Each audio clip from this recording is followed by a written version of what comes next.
maintenant je suis en retraite, mais pas en retrait, parce que je continue à renseigner, à former. Et puis, comme disait Vincent, je suis conseil scientifique de la FBV. Je vous ai apporté une petite brochure que vous pouvez voir sur les tables, si ça vous intéresse. Et la FBV, l'Association française des biotechnologies végétales, c'est une association qui regroupe différentes personnes de différents horizons, mais qui ont tous cette volonté de faire comprendre les biotechnologies et de voir comment elles peuvent avoir une influence sur l'agriculture durable et sur les problèmes qu'on va discuter ce matin. Et donc il y a sur le site, il y a pas mal on organise des webinaires, des colloques, des dialogues, des conférences pour essayer de communiquer, de dialoguer, de prendre le temps de discuter sur ces sujets un peu techniques.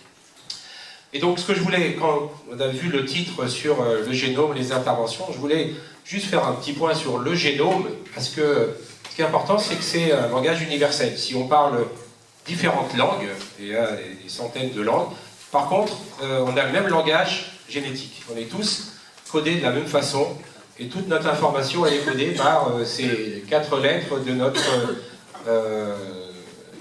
langage informatique, qui est universel, puisque tous les êtres vivants dérivent de la même cellule initiale à l'origine de la vie.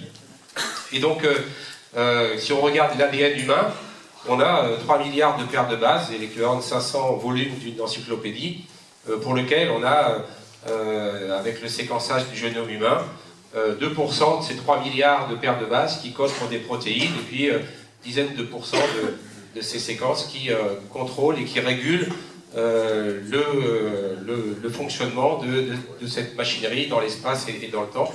Donc on a ce langage universel du génome qu'on comprend de mieux en mieux, parce qu'on est capable, si avec le séquençage du génome humain on a mis plus de 10 ans et ça a coûté 3 milliards, maintenant pour 200 € et puis quelques jours, vous pouvez séquencer votre génome, donc ça progresse de façon impressionnante.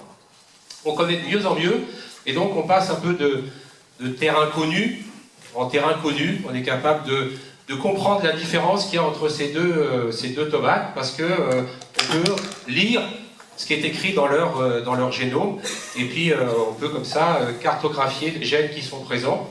Et si un sélectionneur doit créer une nouvelle variété de tomates, avec la forme, la couleur, le goût, la résistance, la croissance, etc., ben, il peut maintenant, dans sa bibliothèque de ressources, savoir quelles sont les plantes qui ont telle et telle caractéristique, et puis essayer de croiser, recombiner, et créer une nouvelle association qui regroupe les caractères intéressants pour tous les problèmes qu'on a commencé à souligner ce matin. Et donc, cette analogie linguistique, je lisais il n'y a pas si longtemps dans un magazine agricole que M. Durand a équipé sa ferme d'outils connectés. Et j'ai lu un peu vite, j'ai mal lu, et j'ai cru comprendre que M. Durand avait équipé sa femme d'outils connectés. J'ai relu, c'était bien sa ferme, donc, et ça donne une bonne illustration de l'analogie linguistique. Si on change une lettre dans une phrase, ou si on change des mots, ou si on change, eh ben, le sens il est complètement différent, et les impacts peuvent être assez importants. Et donc, on a la même chose avec les plantes. Ça c'est un exemple un peu typique, où on a simplement changé une base, ici, et on passe de cette forme-là à cette forme-là. Alors c'est pas automatiquement aussi systématique, mais tout est codé, et c'est en fonction de ce langage informatique qu'on va exprimer ou pas, et qu'on va voir les différentes variétés et les diversités qu'on peut observer. Et donc, on commence par faire des croisements. On a combiné tout ça, on fait des croisements, et puis on combine les jeux de cartes, les 20-30 000 gènes qui sont présents, et on refait un nouveau jeu de cartes. Donc, les premiers travaux pour domestiquer, c'était de croiser, de brasser tous ces jeux de cartes qui correspondent à ces gènes. Et puis, on peut faire aussi des croisements entre espèces. On a créé des nouvelles espèces. Vous connaissez peut-être le triticale, qui est un croisement qu'on a créé, une nouvelle espèce entre le blé et le sel. Donc, avec les plantes, on a cette souplesse qu'on peut créer des choses qu'on ne peut pas faire avec les animaux, évidemment. Et donc, quand on sait que tout est codé finalement par l'ADN, on s'est dit, on va aller commencer à modifier cet ADN. Peut-être qu'on aura des choses intéressantes pour mimer ce que fait la nature dans les mutations et la sélection. Et ça fait plus d'un siècle qu'on fait des mutations, on provoque des mutations en serre, en plein champ, et on irradie les plantes. Donc ça fait des mutations plus rapidement et beaucoup plus intensément que ce qui se passe dans la nature. Et ces mutations, on ne sait pas ce que ça va faire, mais on va les trier après. On fera le tri pour voir s'il y en a qui sont intéressantes et on essaye de faire le cycle naturel mutation-sélection de façon accélérée pour gagner du temps et créer cette diversité. Donc on fait ça depuis près de 100 ans. Si vous avez mangé du pamplemousse avec la pulpe rouge, il a été produit par ces irradiations et créé des mutations qui ont créé cette diversité. Et il y a plus de 3000 espèces, 3000 variétés qui ont été créées par ces techniques-là, qu'on continue à faire, puisque ça fait 100 ans qu'on utilise ça. Et puis on peut faire aussi des mutagénèses aléatoires. Là, dans un RNA, on peut avoir des millions de cellules. On peut faire plus facilement que de mettre des plantes en plein champ ou dans une serre. On peut irradier ces cellules et puis faire la sélection, mettre des agents de sélection, et puis sélectionner celles qui ont les bonnes mutations. Et comme on a aussi la souplesse avec les plantes, qu'une cellule, on peut régénérer une plante, on peut de cette façon essayer de récupérer des mutants intéressants grâce à ces pressions de sélection. Et puis on a dans le premier événement, on s'est dit plutôt que de faire ça un peu au hasard avec cette mutation, si on pouvait cibler un petit peu plus. Et c'est là que, j'allais dire, les premiers OGM sont intervenus avec ce chaînon manquant. Vous connaissez peut-être cette maladie des plantes, la gale du collet, cette maladie dont on savait il y a plus de 100 ans que c'était lié à une bactérie, mais on ne connaissait pas le système, on n'avait pas la connaissance précise. Et c'est dans les années 70 qu'on a compris que c'était une bactérie qui venait, quand la plante était blessée, qui venait insérer quelques gènes dans le chromosome de la plante pour faire travailler la plante à son profit. Comme si on avait un virus informatique qui vient de votre ordinateur et qui vous pile vos programmes et les détourne à son profit. Donc on a une bactérie qui vient mettre des gènes et qui fait travailler la cellule pour faire des produits que la plante ne peut pas utiliser, mais que la bactérie va utiliser. Et puis en plus, les cellules vont se diviser, donc on va avoir une colonie bactérienne qui va se développer aux dépens de la plante. Bon, quand on a compris ça, on s'est dit, mais c'est incroyable, on n'avait jamais imaginé que la nature pouvait faire ces transformations naturelles.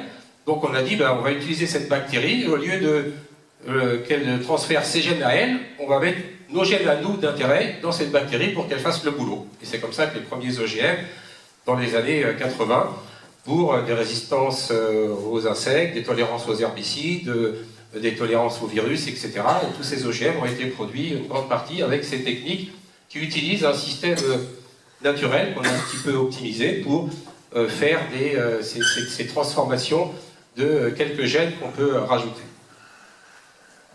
Et puis il y a une deuxième révolution, qui est celle de l'édition du génome. Vous avez entendu parler du CRISPR-Cas9. Ça, c'était un article il y a plus de 10 ans, par Emmanuel Charpentier, dans La Science, qui montrait que cet outil-là était un outil qui allait révolutionner la génétique. Et donc, si vous connaissez ça, c'est un système bactérien, encore. On n'imagine pas que la bactérie puisse être aussi sophistiquée que ça. Mais les bactéries, quand elles sont infestées par un virus, le virus injecte son ADN, la bactérie va couper et prendre des petits morceaux de ce virus et le mettre dans sa bibliothèque en se disant bon, la prochaine fois que tu viens, je sais que je connais ta séquence, j'ai ta carte d'identité, tu feras pas long feu. Et donc la bactérie, elle synthétise, elle transcrit toutes ces séquences de virus qu'elle a emmagasinées et auxquelles elle a résisté. Et puis quand elle vient, quand il y a un virus qui vient, elle regarde si ces séquences-là sont similaires au virus. Et si jamais c'est le cas, hop, elle va couper l'ADN et donc inactiver le virus qui vient pour l'infecter. Et donc ces deux personnes-là, Emmanuel Charpentier et Jennifer Doudna, ont eu le prix Nobel en 2020 pour leur optimisation de cet outil qu'on avait découvert chez les bactéries, le système immunitaire de ces bactéries, et qu'elles ont optimisé pour le rendre encore plus efficace et pour des questions de santé médicale évidemment chez l'homme, mais dont on a aussi des applications chez les plantes. Et donc ce système, c'est en fait, en schématisant, un ciseau moléculaire où on a une clé qui vient, qui sait que sur une séquence de 20-25 paires de bases, donc très spécifique, et on peut venir chercher dans la séquence de ce langage universel, de ce programme génétique qu'on a, on va chercher ces bases-là, et si on a la reconnaissance, hop, on vient couper, et comme ça on peut modifier le gène présent sur ces séquences-là. Et donc on peut inactiver un gène, on peut corriger un gène, on peut remplacer un gène, on peut ajouter un gène, donc on a toutes ces possibilités-là avec ces nouvelles techniques qui résultent en fait de la connaissance des systèmes bactériens qu'on n'avait pas imaginé. Et du coup, voilà. Et du coup, c'est un petit peu comme dans votre traitement de texte, quand vous avez un texte PDF et que vous voulez corriger, eh ben, oui, on vous signale les erreurs, vous cliquez droit et vous pouvez remplacer pour corriger, pour mettre un nouveau mot, pour faire autre chose. Donc c'est exactement la même chose. On a maintenant cet outil-là pour optimiser le génome présent. Et donc il y a beaucoup d'applications qui ont été faites, notamment dans la résistance aux maladies, aux champignons. On pourra en parler si vous êtes intéressé là-dessus. Et puis on peut faire aussi, là un exemple sur des frites sans acrylamide, où on peut réduire la composition des pommes de terre en asparagine ou en certains sucres réducteurs dont on sait qu'ils peuvent, lors de la friture, créer de l'acrylamide qui est cancérigène, donc on peut aussi jouer là-dessus.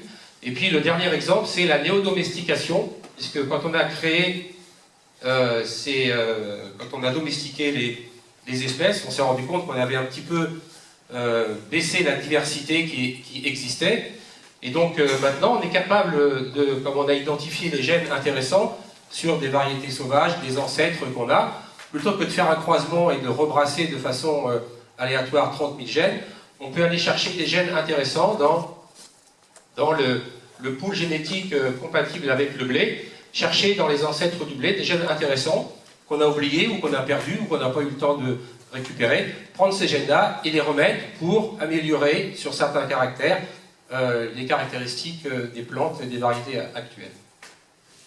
Voilà. Et du coup, les messages clés, c'est que quand on parle de modification, les OGM, organismes génétiquement modifiés, beaucoup d'organismes sont modifiés génétiquement par toutes sortes de techniques, donc on modifie depuis très longtemps. On a compris aussi avec les séquençages du génome que le génome il est assez fluide, c'est pas quelque chose qui est stable, ça évolue. Et que finalement, avec les deux exemples que j'ai montrés sur l'agrobactérium et puis le système immunitaire des bactéries, on a en fait, on s'est rendu compte que la réalité et la connaissance qu'on avait, elle dépasse la fiction, ce qu'on aurait pu imaginer, et donc on mime et on optimise des stratégies naturelles et la compréhension du vivant qu'on a depuis progressivement, depuis quelques années. Et évidemment, donc les biotech ne se réduisent pas aux OGM, que naturel ne veut pas dire bon, et qu'avec ces techniques-là, on peut les rendre, j'allais dire, plus précises, plus contrôlées, et faire des choses qui miment la nature, mais de façon, j'allais dire, plus contrôlée, plus régulée, et qui peuvent répondre en partie à certains problèmes dont on a parlé déjà ce matin. Voilà.